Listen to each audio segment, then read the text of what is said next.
नमस्कार बहिणींनो आणि माझ्या मित्रांनो, तुमचं पुन्हा एकदा मनापासून स्वागत आहे आपल्या TV6 मराठी या यूट्यूब चॅनलवरती. आजचा व्हिडिओ खूप महत्त्वाचा आहे, कारण हजारो नाही तर लाखो बहिणी सध्या एका मोठ्या प्रश्नामुळे त्रस्त आहे. आमची ई-के-वाय-सी झाली नाही, सक्सेसफुल मेसेज आला पण पैसे नाही आले, 4-4 महिने हप्ते अडकलेले आहेत, अपात्र दाखवलं पण कारणच समजत नाही आणि सर्वात मोठा प्रश्न म्हणजे आता पुन्हा संधी मिळणार का? तर बहिणींनो, आजच्या व्हिडिओमध्ये याच विषयावर सविस्तर माहिती जाणून घेणार आहोत. सरकारच्या हालचाली काय सुरू आहेत, उशीर का होत आहे आणि नवीन ई-के-वाय-सी सुरू होऊ शकते का? आणि ज्या बहिणींचे पैसे थांबलेले आहेत, त्यांना पुढे काय करायचं? ही सगळी माहिती आपण सोप्या भाषेत समजून घेणार आहोत. त्यामुळे व्हिडिओ शेवटपर्यंत नक्की बघा. चॅनलवर जर नवीन असेल तर आत्ताच सबस्क्राईब करून घ्या. तर चला सुरुवात करूया. मी सदानंद मुंडे आणि आपण पाहतात TV6 मराठी. सध्या राज्यभरातून एकच मागणी होताना दिसत आहे. आमची के-वाय-सी पुन्हा सुरू करा. कारण अनेक बहिणी अशा आहेत, ज्यांची के-वाय-सी वेळेत होऊ शकली नाही. काहींच्या मोबाईलवर ओ-टी-पी आला नाही. काहींचं पोर्टल चालत नाही, तर काही बहिणींना प्रक्रिया समजलीच नाही. त्यात अनेक ग्रामीण भागात नेटवर्कची मोठी समस्या आली. अनेक वेळा सर्व्हर बंद होता आणि काही ठिकाणी अंगणवाडी स्तरावर सुद्धा योग्य माहिती मिळाली नाही. पण परिणाम काय झाला? लाखो महिलांची प्रक्रिया अर्धवट राहिली. आता विशेष म्हणजे काही बहिणींनी ई-के-वाय-सी पूर्ण केली. मोबाईलवर सक्सेसफुल असा मेसेज सुद्धा आला, पण तरीसुद्धा त्यांच्या खात्यावर पैसे जमा झालेले नाहीत. ही सर्वात मोठी समस्या सध्या दिसत आहेत.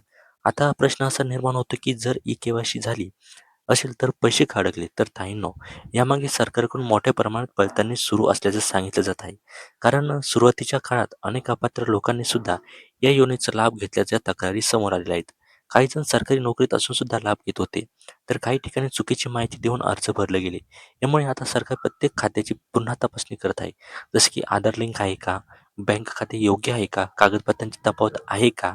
याची सखोल पडताळणी आता सुरू झालेली आहे आणि म्हणूनच अनेक पात्र बहिणींचे सुद्धा हप्ते सध्या थांबलेले दिसत आहेत. बहिणींनो, आता एक मोठा मुद्दा समोर येतो. सरकार पुन्हा ई-के-वाय-सी सुरू करणार का? तर याबाबत अजून जी-आर आलेला नाही, पण काही महत्त्वाच्या हालचाली सुद्धा असल्याचं समोर आलेलं आहे. विशेष म्हणजे मागच्या वर्षीच्या नियमांमध्ये जून आणि जुलै महिन्यात ई-के-वाय-सी प्रक्रिया होण्याचा उल्लेख करण्यात आलेला होता. म्हणून अनेकांना आता अपेक्षा आहे की जून महिन्यात पुन्हा नवीन पर्याय सुरू होऊ शकतो. मात्र अजून अधिकृत घोषणा आली नाही, हेही तितकंच खरं आहे. आता इथे एक गोष्ट समजून घ्या. सरकारसमोर सध्या 2 मोठ्या अडचणी आहेत. पहिली म्हणजे फसवणूक करून घेतलेले पैसे परत वसूल करण्याची प्रक्रिया आणि दुसरी म्हणजे उरलेल्या लाखो बहिणींची नवीन पडताळणी. कारण जवळपास 60 ते 70 लाख महिलांची प्रक्रिया अजून बाकी असल्याचं बोललं जात आहे. आता एवढ्या मोठ्या संख्येने ई-के-वाय-सी पुन्हा सुरू करायची म्हणजे सरकारला नवीन व्यवस्था उभी करावी लागणार आहे. आता प्रश्न असा आहे की ही नवीन के-वाय-सी नेमकी कशी होऊ शकते? तर बहिणींनो, यावर 2 शक्यता वर्तवण्यात येत आहे.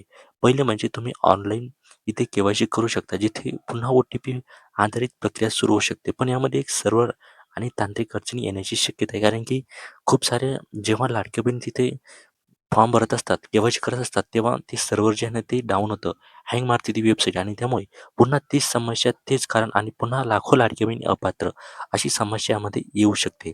आता दुसरी शक्यता म्हणजे अंगणवाडी सेविका किंवा महिला व बालविकास विभागामार्फत प्रत्यक्ष पडताळणी. म्हणजे मैदानी कागदपत्रे घेऊन कार्यालयात जाऊन पडताळणी करायची. जर असं झालं तर अनेक बहिणींना मोठा दिलासा इथे मिळू शकतो. कारण ज्यांना मोबाईल वापरता येत नाही, ओ-टी-पी येत नाही किंवा ऑनलाईन अडचणी येतात, त्यांच्यासाठी ही प्रक्रिया अगदी सोपी आहे. त्यामुळे दुसरा पर्यायसुद्धा ते उपयुक्त आहे. परंतु एवढ्या साऱ्या लाडक्या बहिणींसाठी जर त्यांना ऑफिसमध्ये जर इथे गरज झाली, तर नेमकं त्यावर काय पर्याय सरकार काढू शकते, हे सुद्धा इथे पाहणे महत्त्वाचं आहे. आता आणखीन एक महत्त्वाची गोष्ट, सध्या अनेक बहिणी आंदोलनं करत आहेत, कार्यालयामध्ये जाऊन मागणी करत आहे. आमची ई-के-वाय-सी पुन्हा सुरू करा, आमचे पैसे थांबलेले आहेत आणि या दबावामुळे सरकारवर निर्णय घेण्याचं दडपण वाढत आहे.